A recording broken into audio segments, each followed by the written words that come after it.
Hi, I'm Ryan Wright. And I'm Jerry. Welcome to Reasons to See. Where we give you reasons to see. And not to see. World War Z. Let's turn.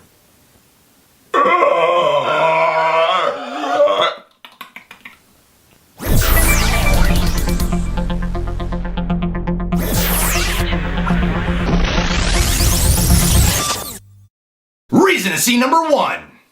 Zombie thrills. There are zombies in this movie. There are several million zombies in this movie.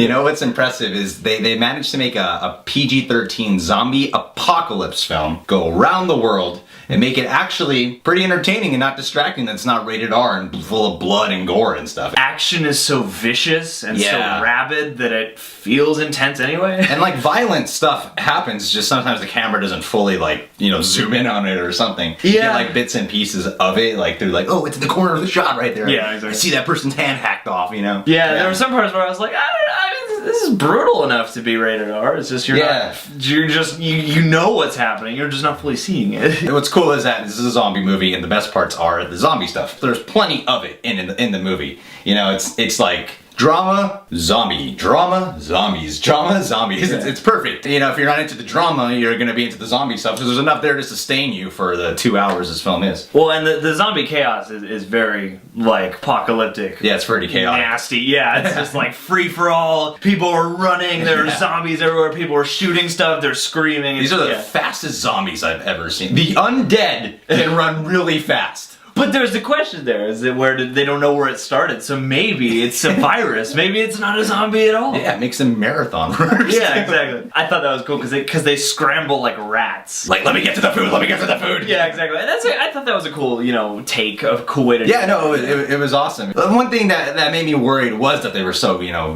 so much visual effects with the zombies, because what makes a great zombie movie a lot of the time is the awesome fucking makeup that they do. Yeah. And you get some of that in this movie too. But, for the most part, when you're doing like a crazy worldwide zombie movie, they managed to pull it off pretty well. Like, I wasn't distracting. It was cool a lot of the time. I still thought the best moments with the zombies were when they were in makeup effects. Yeah, totally. That's when they were at their scariest, because that's when it's like really real looking. And that's the stuff that's not shown. Yeah, exactly right. So it's a surprise. And one thing I like too, and Jeremy Johns actually pointed this out. Did he? Was how they call them zombies in this film. And a lot of movies and shows will call them something else. Like Walking Dead calls them walkers and stuff. Walkers and biters, yeah. Yeah, and infected. Exactly. Later. But in this movie, they're like, nope, it's a zombie. Korean sent the email. Yeah, exactly. Well, if they said it. Yeah. And in this day and age, you kind of would say that, I think. Yeah, definitely. It's like, well, they're doing exactly what we know from zombie movies. In present day, it's like you have all that pop culture to just be like, you know what, they're zombies. Like, we can't explain this, It would be stupid to make a present day movie without having millions of Americans already having seen a bunch of zombie flicks. Yeah. So, yeah, good zombie thrills for a PG-13 flick, for sure. Reason to See number 2. Brad Pitt. Honey? That is how he says it like every time. Yeah. Honey? Honey? He's running with someone. Honey? And plus his daughter's name is Connie. Yeah, no, Brad Pitt's cool in this movie. Yeah. I like the way they really set up this guy's character. He's a very believable father to this family, very sympathetic, and at the same time, you feel that sense of, he really does give a shit about his family. Yeah.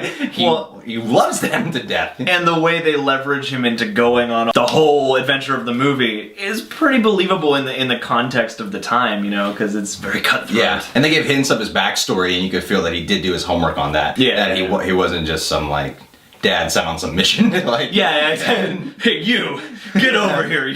You look muscular, we're sending you out. What was cool about Brad Pitt was it wasn't distracting to see Brad Pitt, one of the biggest movie stars in the world, in a zombie movie. He really believes everything that's going on. He was perfectly cast. Yeah, he did a great job. He elevates the movie, and he makes almost every scene he's in, enticing to watch. Yeah, definitely. You could feel so much thoughts and emotion going through him without him having to say anything. Yeah, I mean, you can really tell the stakes when he's doing like you can believe the danger because he doesn't know if he's gonna get out of a lot of these situations, and he's just doing what he can with what he has, you know, and that's it's not a two-dimensional performance of like, oh, I'm scared in this scene, I'm cool in this scene. Like there's always a sense of like he has to do what he has to do, but at the same time there is a lot of fear resonating with inside this guy. Like this guy has probably dealt with a lot of shit-hitting fans before.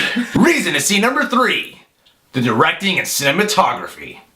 After Quantum of Solace, I was a little bit concerned, and I'm glad this wasn't like handheld craziness type of movie, you know? They really knew when to make the right shots where it was smooth and when to be handheld. It was a cool effects they had going on throughout, and the tone was awesome. I love the tone. Yeah, the tone is great. There is a very sort of, you know, apocalyptic tone and a very sort of, not quite 70s, but there is a very sort of dark, rabid zombie tone that they kind of hold on to the whole time that I thought was really good. And I'm happy for Mark Forster because it's like Quantum.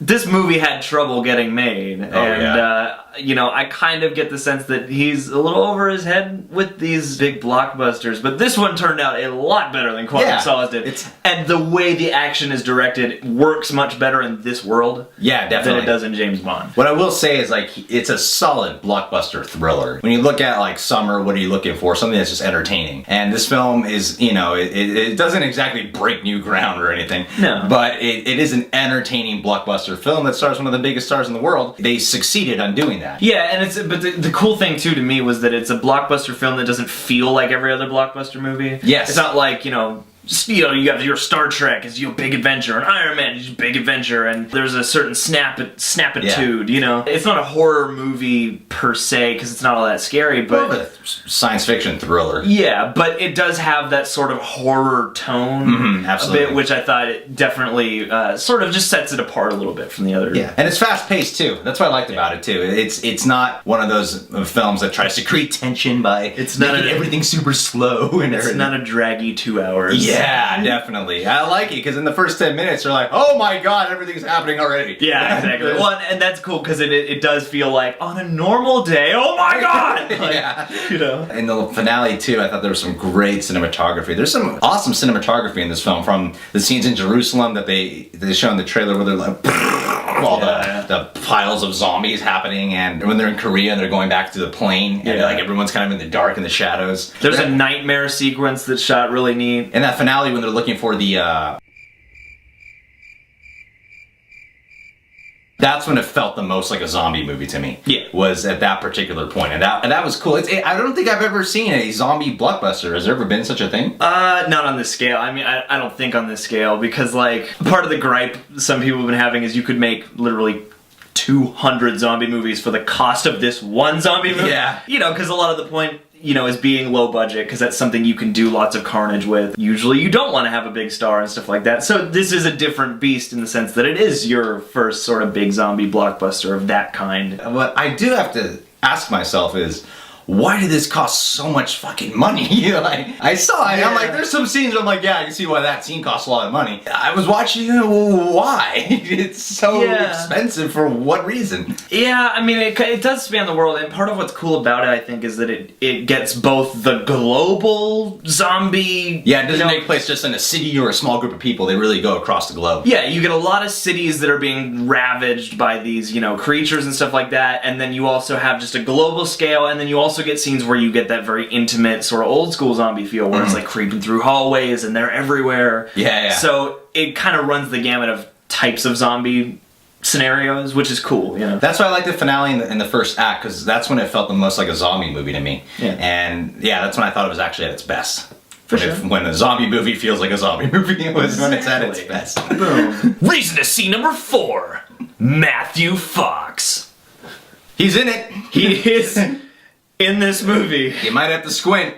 You might have to do the Brad Pitt squint. I know. Towards the end of the movie, I was like, is that Matthew Fox, who has not spoken once during this movie? Yeah, when he first showed up, I don't want to give it away, but it's more of a Where's Waldo game with this guy. I remember seeing him going, that's that's gotta be Matthew Fox. And then he's later on in the movie with like one more scene and you're like, oh, it's Matthew Fox. Yeah. But he never gets like a close-up or anything, so you're not entirely sure. Yeah, it's weird, and it calls attention to him in the opposite way, because you only see him in wide shots. Yeah. So you're like, wait a minute, that's Matthew Fox. Why aren't they focusing on him at all? Like, he's basically an extra. I feel like he got all of his scenes cut out or something like that. Yeah, he's a reason to see because it's a fun game to play when you're trying to spot him. Yeah, exactly. Where's Matthew Fox? Reasons not to see. Craziest shit is in the trailer. Yeah, if you've seen any of the trailers, yeah, they pretty much the best money shots are in the trailer. You know, there's some good shots throughout. The stuff that makes you go, oh my god, I gotta watch this movie, is pretty much in the trailer. It's not like the whole movie is blown if you've seen the trailer, but like all that crazy stuff where they're clawing all over each other. That's pretty much from one scene, from one chunk of the movie. And a lot of Act 1 is in there. I mean, it's just Act 1, but there's a lot of thrills in Act 1, and they kind of do give a little too much away. Yeah. And, you know, they tease at the airplane sequence. It's basically like, here's the setup, and then a bunch of crazy shit from right in the middle. Yeah, you know, like be aware. Maybe don't watch the trailer 100 times before you go. Yeah, because I saw the trailer so many times, it made it a little easy to predict stuff. But what I will say was, even though I was watching certain scenes that had thrills that were early on, I wasn't going, oh wait, I'm okay, I'm cool because they haven't shown this scene yet. I would forget about it because I'd be so pulled into the thrills that I would forget about, oh, that awesome scene in the trailer that I saw. The trailer's kind of spoils a little too much, but then again, what trailer doesn't these days? Man of Steel. Man of Steel. That doesn't run a lot. No, it doesn't. Makes it look like one long drama with 2 action scenes. Boy, were we wrong. Yeah, right? It was one long action scene with a lot of drama, a little bit of drama. Split decisions. Lacks compelling drama. Yeah, the reason why I thought the drama,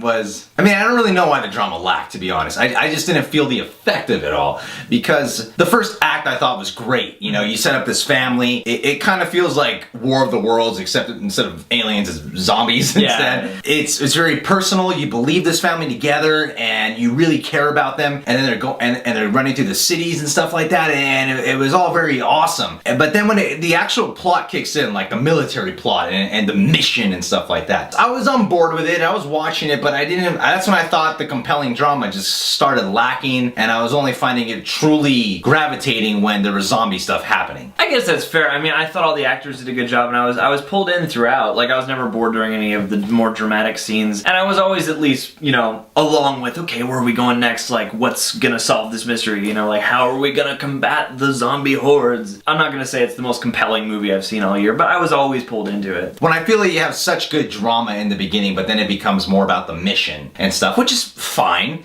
but you know, I think that, like, for zombie films and stuff, I think that's why people love The Walking Dead so much, because there's great drama in it. Mark Forster could have learned a little something from a television show for this one. Well, I mean, he's done drama before, but... Machine Gun and Preacher. And that's the one he's known for. Yep, that's the one. Not the one he won an Oscar for. The only thing that kind of pulled me out was the fact that Brad Pitt has the most conveniently horrible luck in the world. Yes! Because it's like wherever he goes, a big disaster happens where there wasn't one happening already. You know, it's like in almost every other scene, actually. Yeah, it's like, don't come here, dude, because every time you go anywhere, bad shit happens. It's like Dane Cook in Good Luck Chuck. He'll go to a place where they're like, oh no, we're safe and we found a way to you know, live peacefully, and then all of a sudden, you know, it's like the second he gets there, the fucking zombies. And he looks like a kind of a slow runner, but he can outrun every single zombie in this film too. It's his hair. It's his hair, yeah. It catches the wind. He's a good runner. This is Brad Pitt's weird hair movie. Yeah. Every actor has one weird hair movie. But yeah, I mean, Brad Pitt is indestructible. He's Brad Pitt. I mean, it's not as crazy as like A Good Day to Die Hard, where you're like, impossible! No, but there are certain times where you're like, he probably would be dead. Yeah. but then the weird thing is, the reason why this is part of the split decisions is like, when he actually does get injured at points, you're like, oh no! Like, I believe that he's really hurt. I mean, he does get injured plenty of times for it to be believable enough. I forget the character's name now, I apologize, but I did think that the Israeli soldier girl that he sort of teams up with a little bit, I thought she was rad too. Yeah, she was a good actress and good partner. Yeah, definitely. Kicking ass and taking names. Yeah. Of zombies. Ryan's consensus. Brad Pitt and zombie thrills are the main reasons to see World War Z. Brad Pitt in zombie thrills is the main reasons to see World War Z. Like I said, it's not groundbreaking in any way, but you know, Brad Pitt elevates this movie and there's plenty of good zombie thrills. Jerry's consensus. There are more reasons to see World War Z than I thought there would be. There are more reasons to see World War Z than Jerry thought there would be. Yeah, no, I actually ended up really enjoying this and I wasn't sure if I would like it at all. It's a good time. It's got a really cool zombie apocalyptic tone. Brad Pitt's good, you know, it's compelling. I dug it.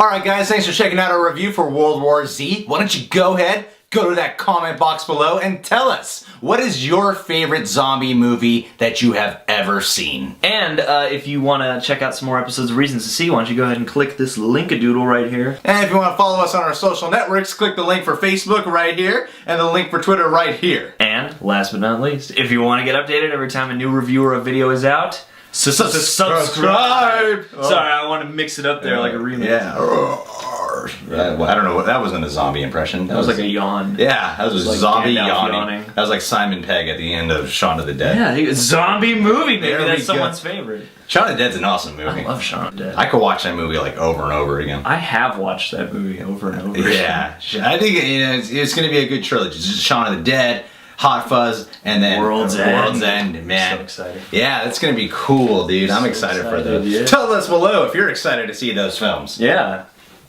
Edgar Wright. Ryan Wright. Jerry.